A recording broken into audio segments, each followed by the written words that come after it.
Hello everyone, hope you're doing well. So in today's video, I'm actually going to walk through the VCA 2022 exam once for the maths methods.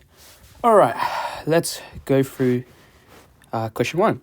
So question 1, we have an equation and we need to find dy dx. Okay, so here we use the product rule. So let u equal 3x, v is equal to 2e2x, u dash is equal to 3, v dash is equal to 2e2x. And what we know is that dy dx is equal to u v dash plus v u dash. That's the actual rule. So what I'm going to do is I'm going to put that all together. So that will be 6x e 2x plus 3e2x. Now, there is a common factor of 3e2x, but there's no use. Just leave your answer this because there's only one mark. Okay, let's move on to the next question. Find and simplify the rule of f dash of x, where f is this. Okay, so this is where we have to use the product rule. So let u equal cos x. V, in this case, is ex. U dash is equal to negative sine x. And v dash is equal to ex. Now, what we know is that f dash of x, so f dash of x is equal to v u dash minus u v dash over v squared. So we're going to write that over here. So f dash of x is equal to negative ex sine x minus ex cos x over e2x. There is a common factor of ex, so I'm going to just simplify that more. So it'll be negative sine x minus cos x all over e2x. Oh, sorry, ex for this one. Okay, and that's it for this one. So that was very easy. So let's move on to the next question. All right, question 2. We're given a restriction on the domain, and this is our function g of x. Find the rule of an antiderivative. Okay, so because it says and, we can actually let c equal 0. So let's do this. Okay, so we're going to integrate. Let me just write that nicely. So we're going to integrate 3 over 2x minus 3 dx, which is, we take that 3 out, and that'll be 1 over 2x minus 3 dx, which should equal to 3 half log e absolute value 2x minus 3. But we don't need to use the absolute value. It's because our domain is positive. So we can just say, all right, 2x minus 3, close bracket. We can say plus c. But because it says and, we let c actually equal 0.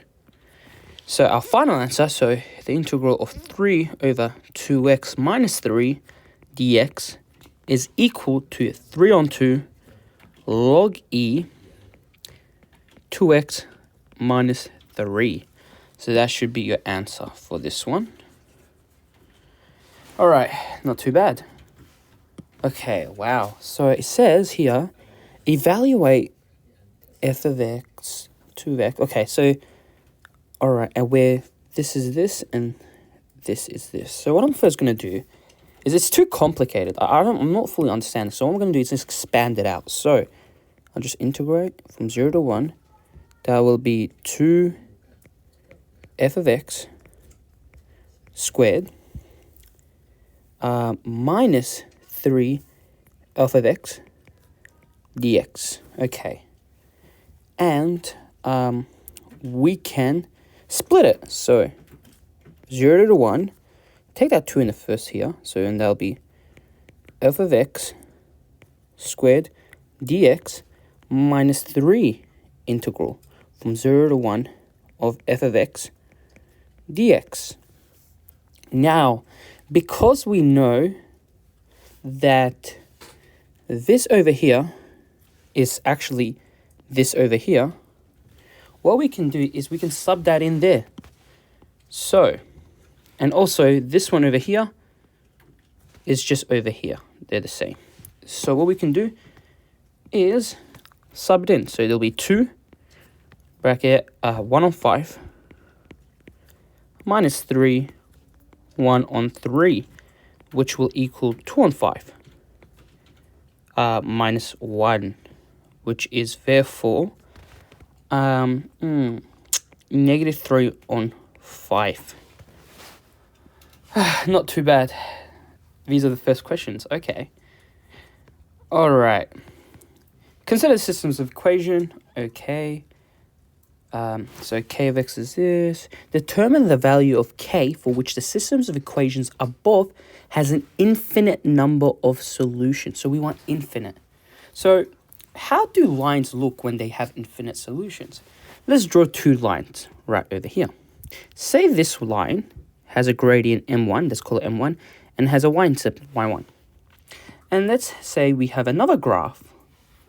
Let's say it's red, and this one's m2 and y2. Now, for them to have infinite solution, they must intersect at every point. To do that, what we can do is this is how the graph would look like. They would go on top of each other. Can you see how they're going on top of each other? If they go on top of each other, they are intersecting at every point, which means they are infinite number of solutions. So, what do we know about that? So, if that is true, what can we relate about their gradients and their y-intercepts? Well, we can see that their gradients, so m1, is actually the same. So, it's equal to m2. And we can also see the y-intercepts are also equal. So that's important because using these kind of properties, we can actually differentiate in which values of k is right. So to do this question, what I'm going to do first is there is 2 ways you can do this question. The first way is I'm going to just rule this out. I'm going to just rule it. Okay. The first way is called a matrices way. I think that's how you spell matrices. Matrices. And the second way is just using the gradient method, like the concept of gradient. Okay, let's do first matrices. So to do the matrices method, what I'm going to do is I'm going to make a matrices over here. And I'm going to take the first, so which ones have the x values? So this one has kx and this one has 3x. So I'm going to put k, I'm going to put the other one at the bottom of it. And what about the 5s? We have negative 5. And here we have k plus 8. I'm going to close that back. That's all we need, actually. And now we can actually find the determinant of this.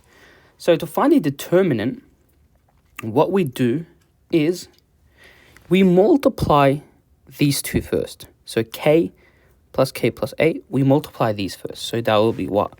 It will be k plus 8. And we want to put a minus.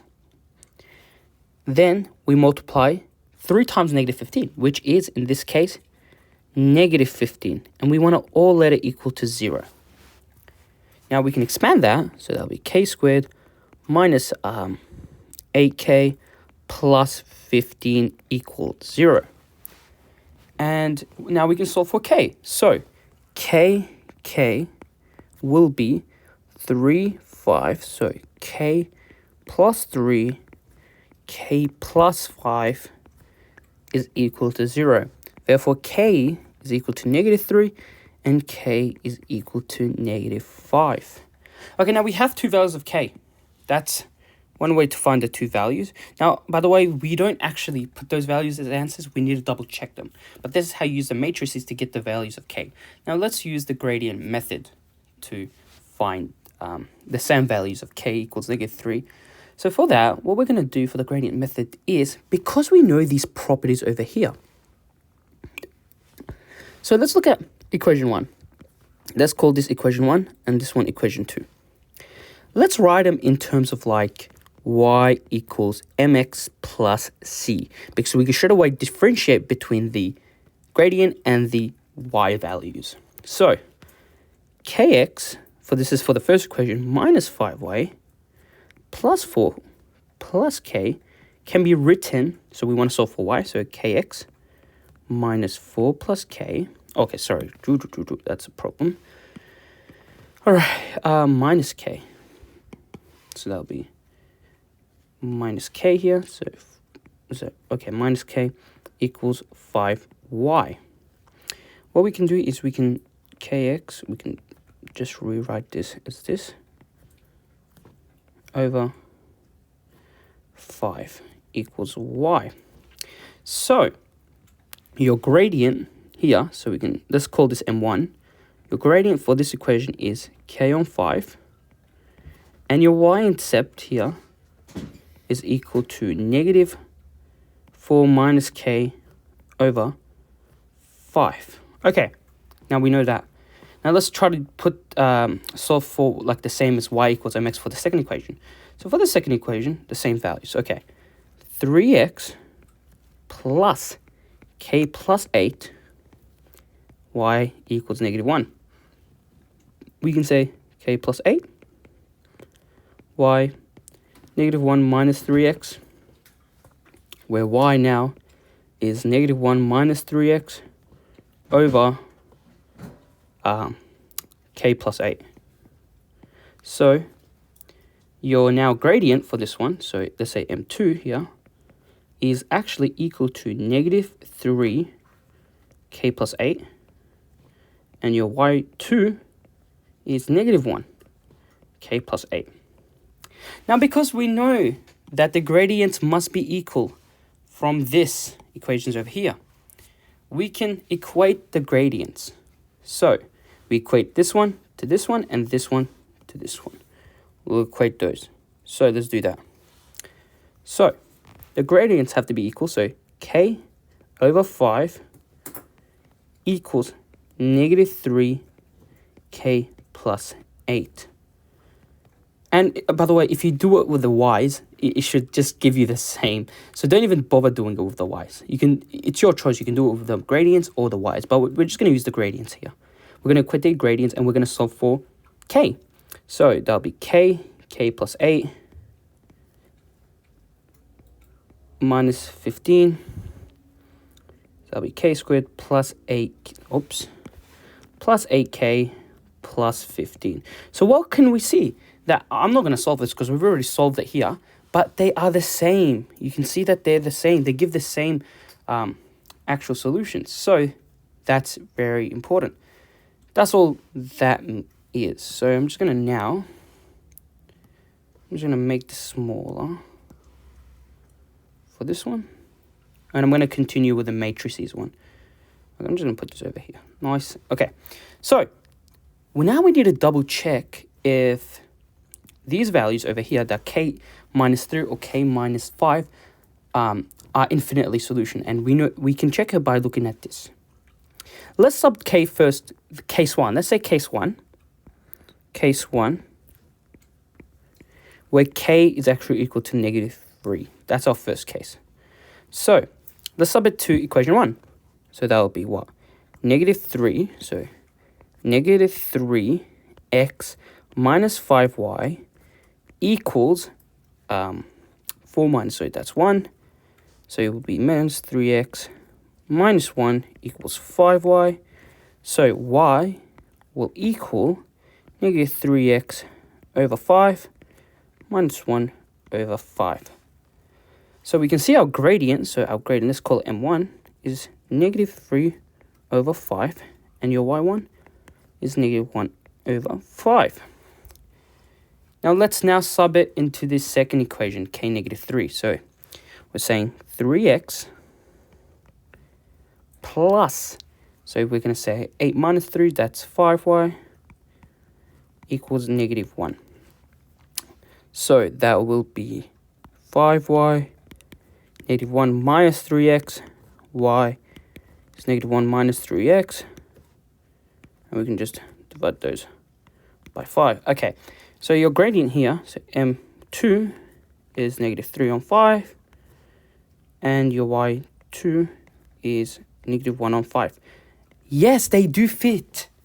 They are perfect. So so they do actually exist because they fit this condition over here.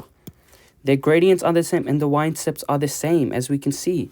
Oops, we can see here, here, and here, and here. They're the same. So what does that mean? It means that k equals negative 3 is a value of it. So it's an actual value of k. And what we can say here, we can say k equals negative 3 is 1. Now we need to double check with k negative 5. Maybe k negative 5 is not, it could be or could be not. So we have to double check. Yeah, but you know, one hint that VCAR gives you is if you look at the question, it says determine the value of k, not values of k. If they said values, they probably mean both were right. But here they're just saying value. So probably k equals negative 3 is the right answer. But I'm just going to double check with k equals negative 5. And let's do that over here. So I'm just going to take this working out over here. And take this over here, this case 1. All right, and I'm going to put it, when I'm shorten it, I'm going to put it over here. And let's do case 2 here. Now let's actually start with case 2. So case 2 is where k is actually equal to negative 5. Now let's try to do it in the first equation. Let's sub it into the first equation. So that'll be negative 5x minus 5y equals negative 1. Negative 5x plus 1 equals 5y. So that'll be negative x plus 1 over 5 equals y. So your gradient, so m1 is negative 1 and y1 is 1 on 5.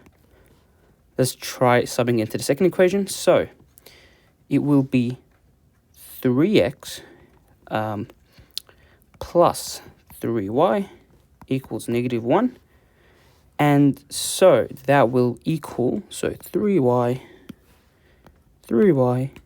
negative 1 minus 3x, y is equal to negative 1 on 3 minus x, where your m2 here is negative 1 and y2 is negative 1, 3. Okay, so the gradients are the same, but the problem is the y-intercepts are not the same. So it means that, okay, let me redo that. Okay, so it means that pretty much k equals negative 3 is your only solution. Perfect. So I'm just gonna, there we go. Okay, not too bad. I hope everyone understood that. Let's move on to, okay, probability. Yuck. Let's do probability now. A card is drawn from a deck of red and blue cards. So we have red and blue cards. After verifying the color, the card is replaced. Okay, this is important, replaced in the deck. This is performed 4 times, so n is actually equal to 4. Each card has a probability of half of being red and the probability of half of being blue. Okay, the color of any card is independent. So just seeing that word independent means we're dealing with binomial distribution of the color of any other drawn card. Okay, let x be a random variable describing the number of blue cards drawn from the deck of cards in any order.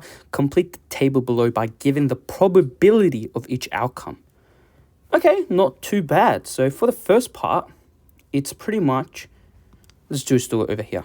And I'm going to just zoom in over here very much, and I'm going to do the working out. Okay, so we want to find the probability of x equals 1. So this value 1. Now, what we can do is we want to see in the deck, we want 1 blue. So what we know is what's the value of n? So it's 4. Choose 1. So we know that the probability of getting the probability of getting blue is half. So it'll be half 1. And what is the probability of getting red? Another half 3. So 4 choose 1. Okay, I will just double check. So we have 2, 1, 3, 1, 6, 4, 4, 1, 1. So 4 to 1 is 4. So this one will be 4. This will be half. This will be 1 1/8. So this will be 2. So it'll be 2 1/8. So 1/4. That is your value. But they're all in 16. So I'm just going to multiply both sides. So times 16. Times 4. Times 4. That's 4 is 16. So 4 over 16. That's your answer for this one. So let me just take that out. So your answer is 4/16 for this one. Okay, perfect. So 4/16 for this one. Let me just precisely write that. So 4/16. Okay, let's check on this one now. Okay, same. So we want to find the probability. So, okay, probability that x is equal to 3. So we're going to say 4 choose 3, half 3, half 1. And we know, okay, from this, so 4 to 3, so that's 0, 1, 2, 3, so it's going to be this 4 over here. And we can say that 4, oops. Okay, we can say that 4, 1/8 half. Okay, this is twice, so that'll be 2 1/8. If we multiply both sides by 2, so 2, and they become 4/16. Okay, so they're same. Okay, 4/16. Let me just rub that. So that's 4/16. 4/16. Now we know that this probably should equal 1. So 6 plus, so 10, 14, 15. So this should be 1/16. Okay, that's not bad. Now let's look at the next one. Given that the first card is blue, find the probability. So it says find the probability. Wait, okay. It says find the probability that exactly 2 of the next 3 cards drawn will be red. Okay. Okay, so wait. Given that the first card drawn is blue, find the probability that exactly 2 of the next 3 cards. Okay. Look, I'm very confused because, wait, didn't I say it was replaced? So why are they saying given that the first card is drawn is blue? I'm just going to forget about that. I think they're trying to trick you here, so I'm just going to rub that off. Because they're being replaced, why are they saying given? So let's just find the probability exactly 2 of the next 3 cards. So now we have n equals 3 here. Because we have 3 cards, and we want to find exactly where 2 of them will be red. Okay, so alright, so we know now it's n equals 3, and our probability of success of getting red is half. And our x value should be 2 because we want to find 2. So it would be the probability of x equals 2, which is 3 choose 2, half, 2, half, 1. Half 1. So that'll be, if we look over here, so 3 choose 2, so if we look here, so 0, 1, 2, so it's a 3. That'll be 3. So here will be 3, 1/4, half. So it will be 3/8. I hope that's right. This is so confusing. 3/8? Yeah. Okay, let's move on to the next question. The deck is changed so that the probability of card being red is 2/3, and the probability of card being blue is 1/3. Okay, they've changed it. Okay, they're still saying given that the first card is drawn. So I don't know why they're saying given, because it's being replaced. There's no conditional probability. So let's just rub this off again. I'm not too sure. So find the probability that exactly 2 of the next 3 cards drawn will be red. So it's the same thing, but now we have different successes. We have different successes. So n equals 3. P, the probability of getting red, now has changed. So it's 2/3.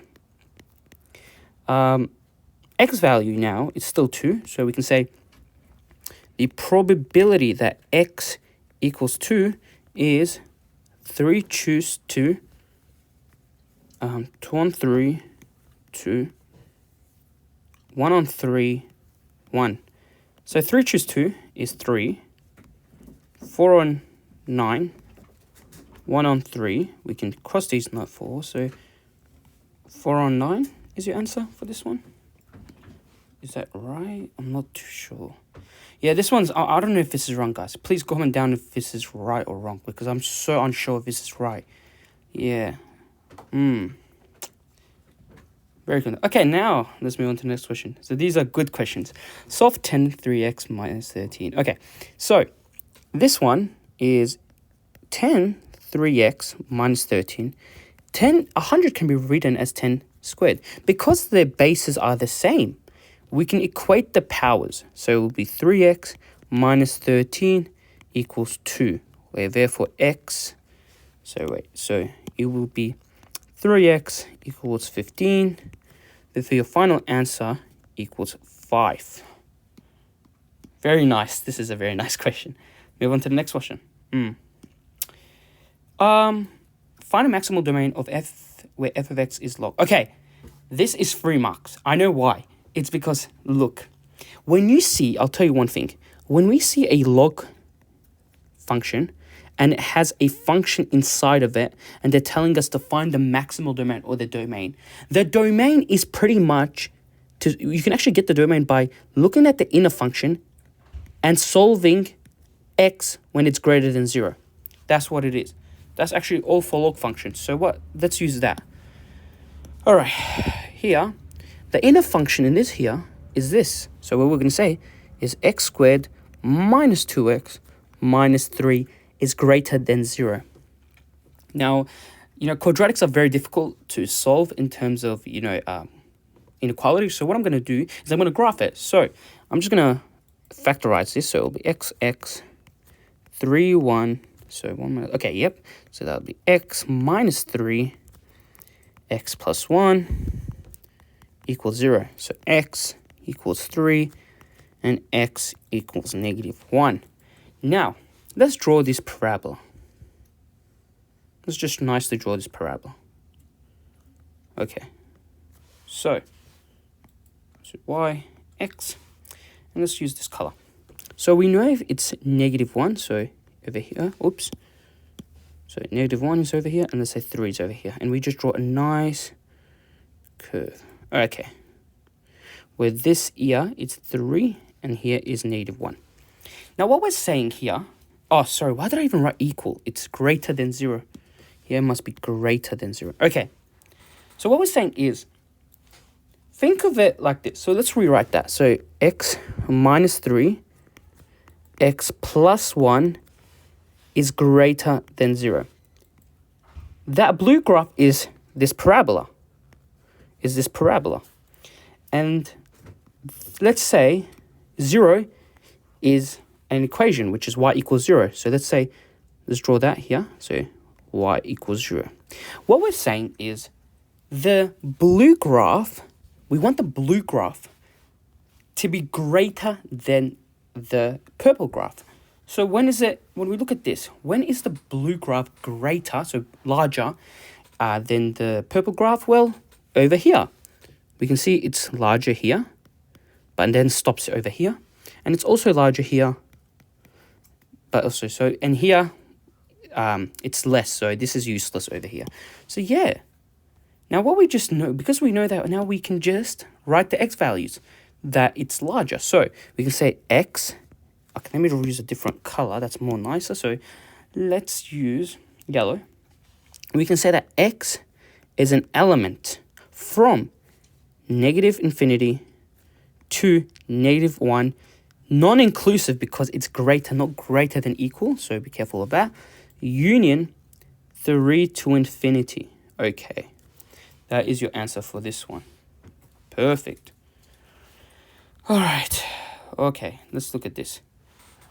Okay, the graph of y equals f of x, where f is between 0 to 2 pi, f of x. Okay, so we've given the equation, is shown below. The first question says, on the axis above, draw the graph of y equals g of x, where g of x is the reflection of f of x in the horizontal axis. Okay, so we know that g of x here is equal to negative f of x. So it's because it's reflecting the graph of f of x. So let's just draw that. So this one, -1 will be 1, +1. This one over here would be here. This one would be here. This one over here would be here. This one over here would be here. This one would be here. This one over here would be here, here, and here. Okay. So now we're going to put that nicely together. So we're going to, okay. Nice and smooth, make sure. So we're going to do this, hopefully nice and smooth. Okay. Oops.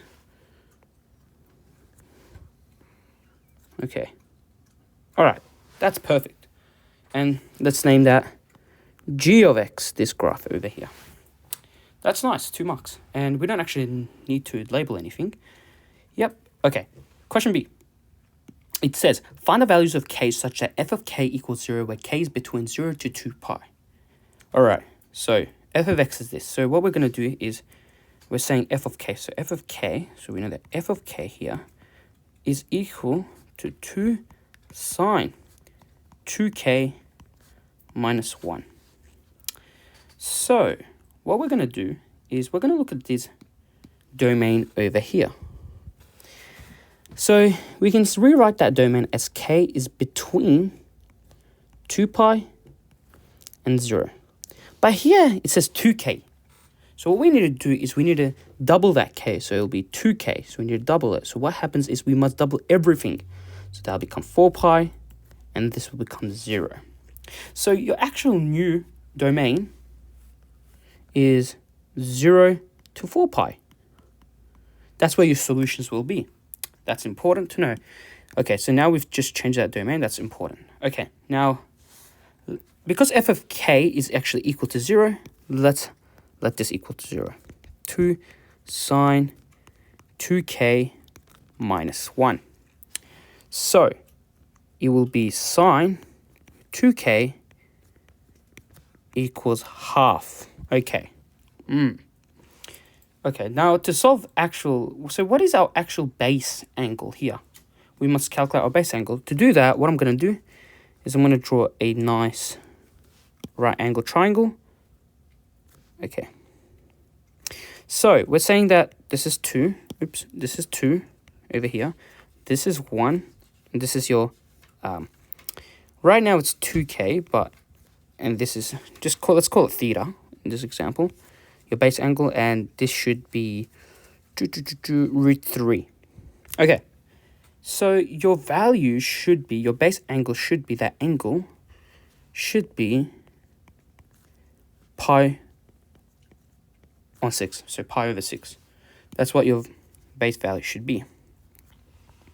So now we have a base value. The best way to actually solve this is by drawing a unit circle.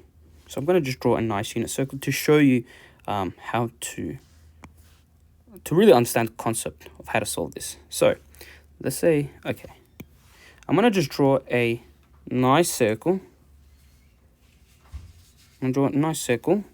Well, it's not too nice, but okay, something like that.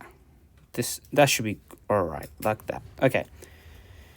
Okay, so what do we know? Okay. We know there's an acronym called CAST. So it starts from C, A, S, T. And what does C mean? It means cos. So that's where cosine is positive. A means all. So cosine, tan, sine, they're all positive. Sine over here means sine is only positive in that quadrant. And T means where tan is positive only in that quadrant. So we want to find, so if we look at this equation here, our sine value over here is positive. We can say that sine is half. So half is positive. So that tells us that we want sine to be positive. And where is sine to be positive? Well, we know all. So here, all. It should be around this quadrant, all, because all has all positive, like sine, cos, tan. And also in this quadrant where sine is positive.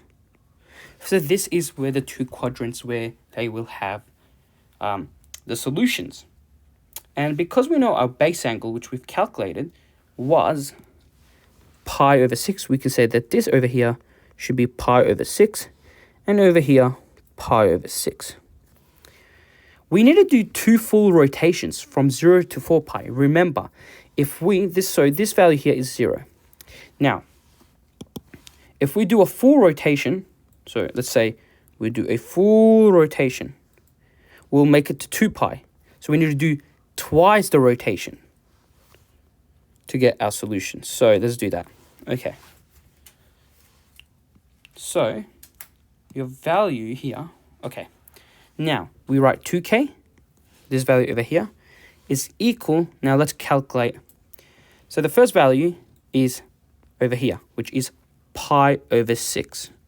The next value is over here, which here, this value is pi, so we're going to say pi minus pi on 6. And now we do a full rotation. So right now we're up to 2 pi. So now we have to say 2 pi plus pi on 6. So I'm going to say 2 pi plus pi on 6. And again, now this is now 3 pi. And now we have to say 3 pi minus pi on 6. 3 pi minus pi on 6. And that's it. Those are the only solutions. And we can't go any further because now it's 4 pi is our restriction. Now we have this over here. So let's solve them. So 2k equals pi on 6. And that will be 5 pi on 6 here. This will be 13 pi on 6. This will be 17 pi on 6. Have I done any mistake here? So 6, okay, 5, 12, 13. Okay, not of what I think, 6, 12. Okay, perfect. Now I'm going to just calculate k. So I'm going to half, so that'll be pi on 12. 5 pi on 12. 13 pi on 12. That'll be 17 pi on 12. And here are your solutions for this. Perfect. That's it for those. Nice. Question E. Okay, let's look at this. It says let h, so we don't know the domain, the h of x. Okay, so it has the same, so where h of x has the same rule as f of x, okay, with a different domain. The graph of h of x is translated a units in the positive horizontal direction and b units in the positive vertical direction so that it is mapped on the graph of g of x. Okay. Okay. So what has happened to h of x? So we know h of x is this. 2 sine 2x minus 1. So here it tells us that it's translated a units in the positive horizontal direction. So we're saying that x minus a, because we know a is a positive, so we say x minus a, which would mean that, okay, wait, yep. And we also make sure, and b units in the positive vertical direction, so we want to make sure also plus b. So it means that that'll be 2 sine 2 x minus a minus 1 plus b. So that is your new h of x. I'm just going to rub that off. That's your new actual h of x. I'm just going to put it nicely over here. That's your translated h of x. And we want to here find the value of b. Okay, because we know that it is mapped on g of x. And g of x, what is g of x? If I'm not mistaken, g of x is negative f of x. Okay, which is, so we know f of x is, we know that negative f of x is negative 2 sine 2x plus 1. Okay, so what we do is we equate now. So we want to equate this. So we want to equate this one over here with this one. So what's negative 1 plus b equals 1? B is actually equal to 2. So that's your value of b. Because it says find the value of b, we've done that. Then it says find the smallest value of a. So now we can do that too.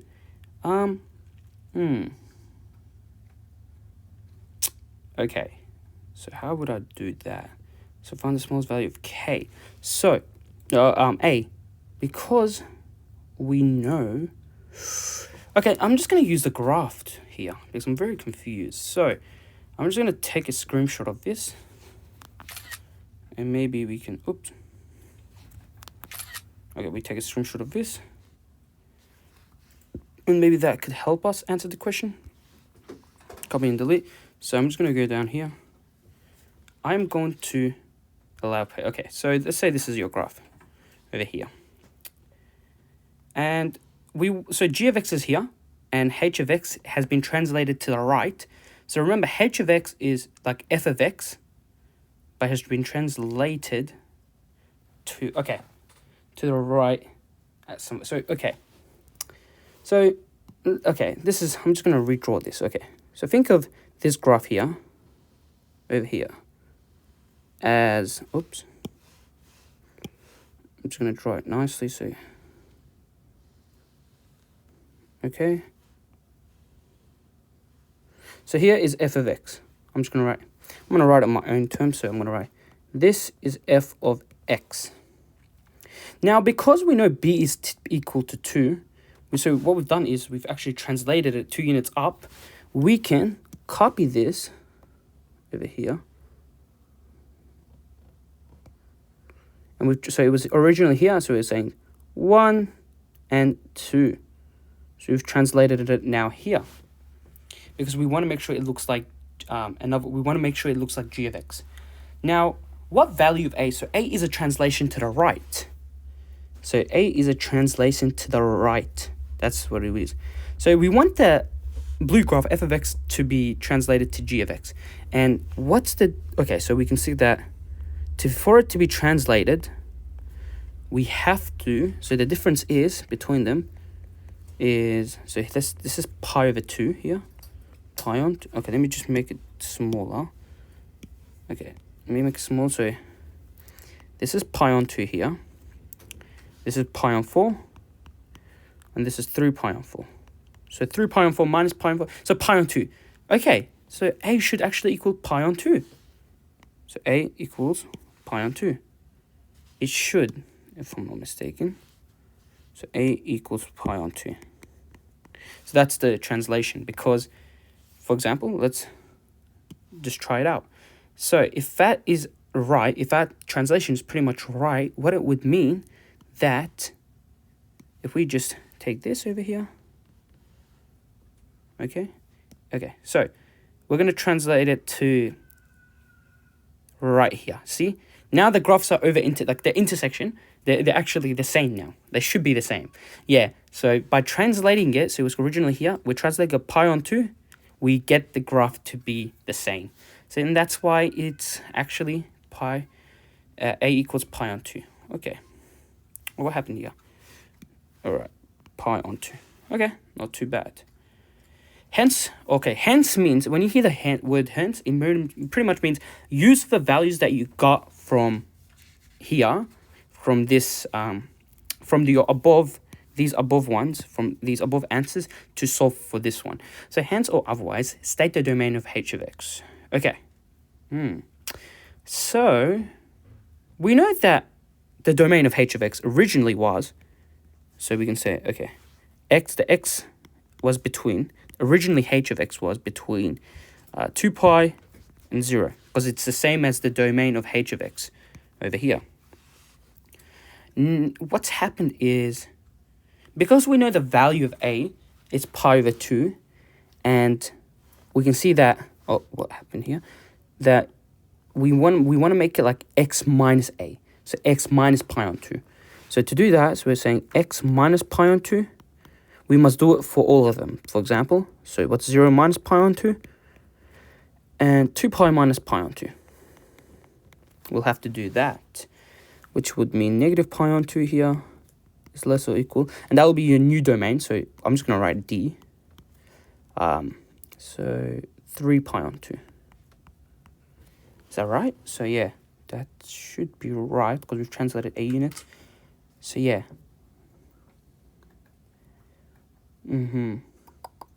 Yeah, so I think that's pretty much it for that question. So I'm just going to put this over here. I'm just trying to look, is that right?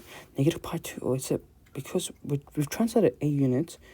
A units is, so if a is positive, we're saying, we're doing it right. Okay, I'm not too sure if that's right. Wait, is that right? I don't think so, is it? Is it? Because we're saying A plus A. So we could say, could it be, 0, could it actually be 0x 2 pi plus pi on 2? So pi on 2, x plus pi on 2, which would be 5 pi on 2. Wouldn't that also be 1? Because that's what we've just done here. But normally when I do domains, when you do domains, you want to use this as a way too. Alright, I'm not too sure. So I'm not too sure for this one, to be honest. So I will leave it to that right now. So 5 pi on 2. Not too sure. So I'm gonna just keep this as the answer right now. I have to check it actually. So I'm just gonna rub this off. I have to check it. Okay, I hope that is right. Okay, now question 7. Question 7. A tile maker wants to make a square tiles of size 20 centimeters. The front surface of the tiles is to be painted with 2 different colors that meet the following conditions. Condition 1. Each color covers half of the front surface of a tile. With condition 2, the tiles can be lined up in a single horizontal row so that the colors form a continuous pattern, as an example is shown below. All right, so what can we see here? Okay, so these are different colors. So this tile has this color here and has this color over here. So because they say here, each color covers half of the front surface. So it means that, yeah, this area over here must equal to this area over here. Is that true? Because they equal. Okay. There are 2 types of tiles, A and B. Yep, so I think this one's A, this is B. Because they repeat, that'll be A, B, A. For type A, the colors of the tiles are divided using this rule. Okay, so we don't know A. Where A is an element of all areas, the corners of each tile has the coordinates, okay, as shown. Find the area of the front surface of each tile. Front surface. What's that? Wait, let me read it. A tile maker wants to make a square tiles of size. So square tiles. What's the front surface? Where is it? So wait, the front surface of the tiles is to be painted with 2 different colors. So does that mean that it's the actual whole square? It's the whole thing? Because it's supposed to be painted with 2 different colors. Is that okay? Yeah, I think that is. Front surface may be painted with 2 different colors. Okay. Yeah, so it's the actual area of the square. It's both area of this square, which is 20 times 20, which is 400.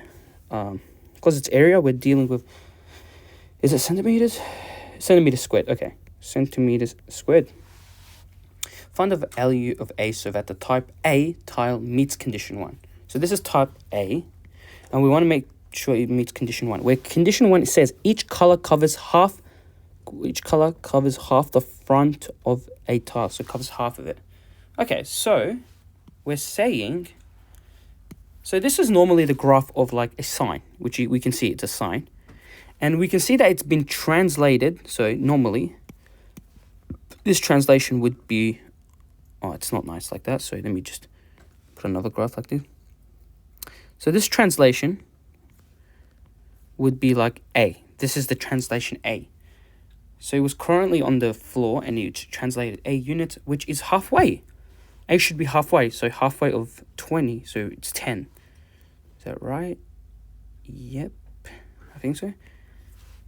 A equals 10. And it says values, so it's not too many, so I think it's A equals 10. Hope that's right. I'm just going to color code this. So that's that, and that's that. Next question. Okay, so it says type B tiles, an example of which is shown below. So this is your B there.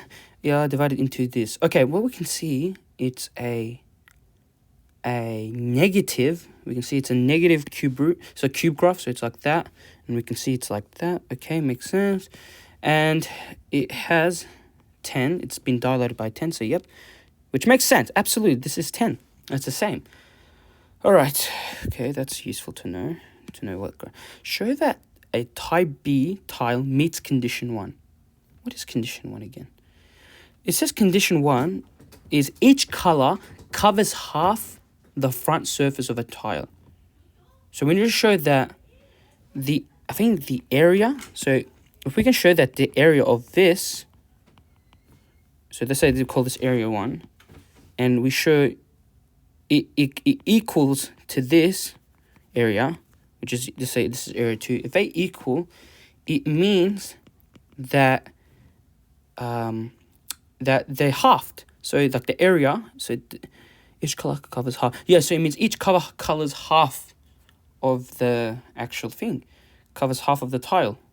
So what I can do is, okay, so what I'm going to do is area 1 can be taken by taking the integral from 0 to 20 of g of x, which is negative 1 over 100 x3 plus 3 on 10 x squared minus 2x plus 10 dx. Okay, and that will equal, so we say that negative 1 over, so x to the power 4 and divided by 4, so that'll be 400. Oops, so this will be 400 at the bottom. X to the power 4. This one here will be x3, and then this one will be 30 here. Oh, but which is just 3 on 10x. So again, 3. Sorry. So it'll be, what am I doing? 1 on 10. So it'll be 1 over 10 x cubed. This one will be just minus x squared plus 10x. This to 20, 0. Okay. Okay, let's solve in 20 first. So we're saying that negative, okay, 20 squared is 400. So what's 400 times 400? It is 16. 1, 2, 1, 2. It's this. So it's 16. We want to divide it by 400, which will give us, so we take these 2 out, it will give us 400. So we're just, so negative 400, is that right? So negative 400, just want to double check. Negative 400 plus, so if we put 20 here, so we put 20, what's 20 to the power 3? So 20 to the power, so it's 400 times 20, which is 8,000. So 8,000 divided by 10 is 800. So plus 800. Okay, minus 400. 20 times 10, which is plus 200. Minus, so it becomes 0. All of them become 0. So that, so can we cancel? So okay, these all cancel out. But add up. So 200. Okay, so we get 200 here. 200 centimeters squared, we can say. I'm just gonna delete this. I don't need these here. I just don't need these working out here. And I'm just gonna make this smaller, because I think we've done it, but we need to give more, because it's 3 marks, so I need to give more stuff. Okay, now we have the area. Now let's try to calculate area 2. We know that area 2, it can be calculated by how? So it can be calculated by the total area, so say AT of the tile, minus area 1, which is, this one's 20 times 20, so 20 times 20 minus 200, which is 400 minus 200, which is 200. Okay, so 820 is equal to 200. So we have shown, we can see that both of them, so that will be centimeter, that will be Oopsies, what's happening here? Okay. So that'll be centimeters squared. So we can see that A1 is equal to A2, which means, yeah, I think that's it. Like, have I shown it? Is that, show that type beta meets condition 1? That area and that area are the same, yeah. I'm not too sure if that, yeah, I think that's it for that one. Let's look at this one. Determine the endpoints of f of x and g of x on each tile. Hence, use these values, okay, let's first do this one. Determine the endpoint. So, we can say that the endpoint, first for f of x. Oops. So, for f of x is what? So, f of x is the first tile, so A, is from 0 to 10, and here is 20 to 10. So 0 to 10, 20 to 10, so that'll be 0 to 10, 20 to 10, and endpoint, so the endpoint for g of x is, if I come here, so this part here would be again 0 to 10, and here would be 20 to 10. 20 to 10. So they're the same thing, sorry. So 0 to 10, 20 to 10. Alright, so now it says hence. So when you see that word hence, it means use the answer from this question, which we've done. Use these values to confirm that type A and type B tiles can be placed in any order to produce a continuous pattern in order to meet condition 2. What's condition 2 again? These tiles can be lined up in a single horizontal so that the colors form a continuous pattern. So what they're saying is that, so we have two tiles of AA. So like AA, which is, well, how did this, so it's like that, okay. So let's say we have two tiles of AA, so it's like, just draw a nice representation. Look like that.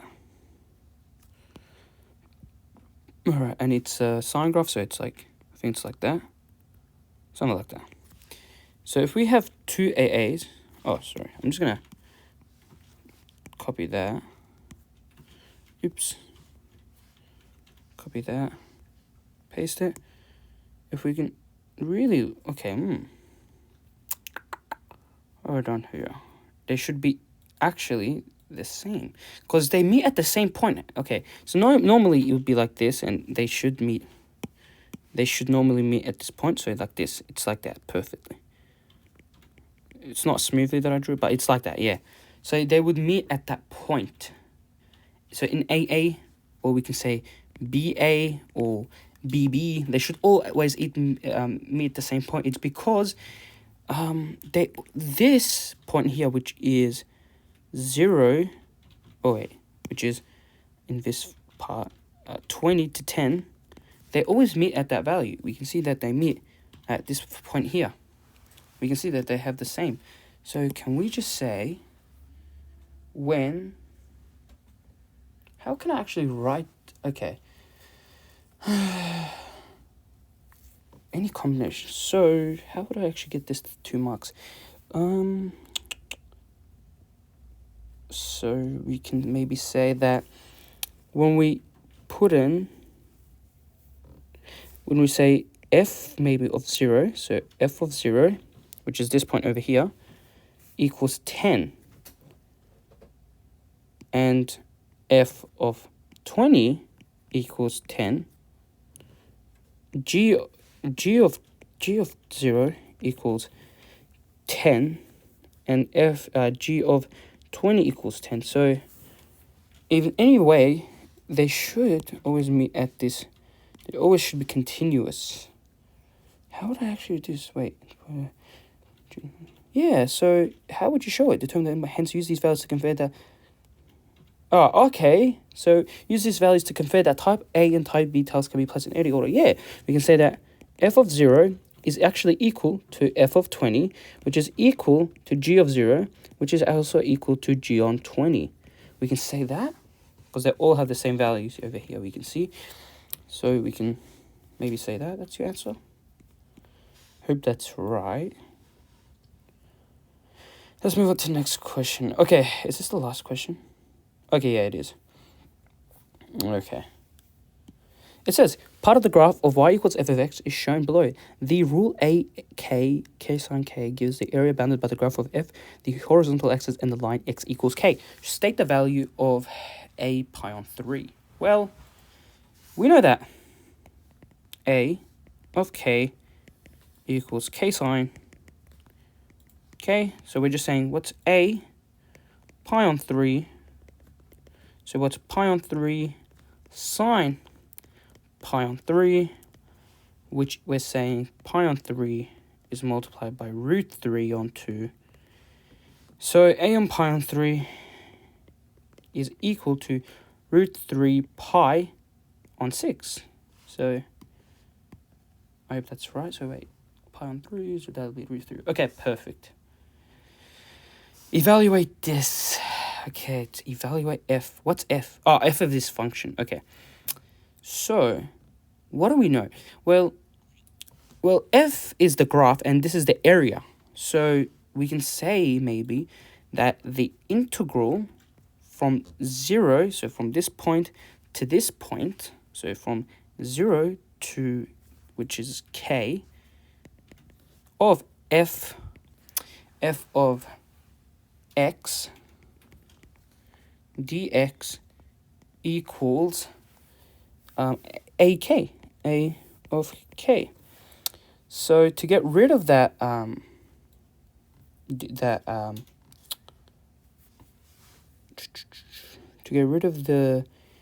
find f of x, what we need to do is we need to derive both sides. So we'll say ddk here. Is that right? Or ddx? I think ddx. It should be ddx. So dx of the integral from 0 to k f of x dx is equal to d maybe k here, we can say. But it should be the same value, so I'm very confused. If we've okay. Look, I think I'm just gonna overall write k. Like ddk. I think that's the right notation. So ddk, inside this function we can say k dk equals ddk of a of k. So this will cancel out, so it'll be f of k equals the derivative of the function, the ddx, so ddk, so this is supposed to be k, ddk of a of k, which a of k is k sine k. Okay, and that will be, I'm gonna make sure that this is a little bit less. Okay. All right. So we need to find the derivative. So k is actually not a constant. K is not a constant. It's like x so remember, it's like saying, we can write this as like x sine of x. So we're using the product rule to derive it. So fk equals, so that'll be u, and that'll be v. So it'll be k cos k plus sine k, because it'll become a constant 1. But yeah, that's it. And so we're saying f pi on 3. So what's f pi on 3? That will be pi on 3 cosine pi on 3. What is cosine pi on 3? It is half plus root 3 on 2 pi on 6 plus root 3 over 2, which is pi plus 3 root 3. So yes, is over 6. Yeah, so I think that's the answer for that one. Okay. That's the last question. Oh my god, oh, I'm so happy. Okay, consider the average value of the function f over the interval, so from 0 to k, where k is between 0 to 2. Find the value of k that results in the maximum average value. So, your average value is 1 over, so k minus 0, so it's just k, integral from 0 to k of f of x. So f of x, which was kx over the interval, okay. Well, f of x, okay, wait. Here's actually good, because we know that the integral from 0 to k of f of x is equal to ak. So that's just saying multiplying it by ak, which is in ak, so ak is k sine k. So we can say that, okay, k sine k, yeah, so that will be sine k. And we're trying to find the maximum, so what we're going to do is we're going to dy dx the function, so dy dk actually for this. Well, let's say average value. Let's call average value, let's say average value is fk. Or not fk, let's say gk. Average value is gk. So we want to let that happen, so let average value gk. So we're saying that the gk sine k, so g dash k is cos k. We want to find where cosine is positive, where g of dash of k is equal to 0. So we're saying where cos of k equals 0. And we want to find one value, so that's good, of the maximum average value. So for the maximum should be the first. So the maximum would be where e equals 0. That's the first point, which would be pi on 2. K, therefore, equals pi on 2. Yep, is that right? Okay. Let's double check it by going. So we know that sine, and we want to find where it's maximum. So if I draw a sine also, if I draw a nice sine, well, yeah, the maximum point is pi on 2. So k equals pi on 2, because, so the minimum would be normally 3 pi on 2, because it's at this low point over here. Yeah, that's it. I hope you guys enjoyed this video. This exam was not bad, had basic questions, but it was a very, yeah. I hope you guys enjoyed the video. Please make sure to like and subscribe, and make sure to share it with your friends. I will be doing these videos quite a lot, so yeah, if you guys want to suggest an exam paper that I should do, please make sure. I also do tutoring online. You can there will be an email at the bottom of my link, at the bottom of its email, where you can actually email me and we can discuss if you want a one-to-one tutoring. Yeah, if you guys really enjoyed this video, please make sure to like and subscribe, and have a good day. Take care.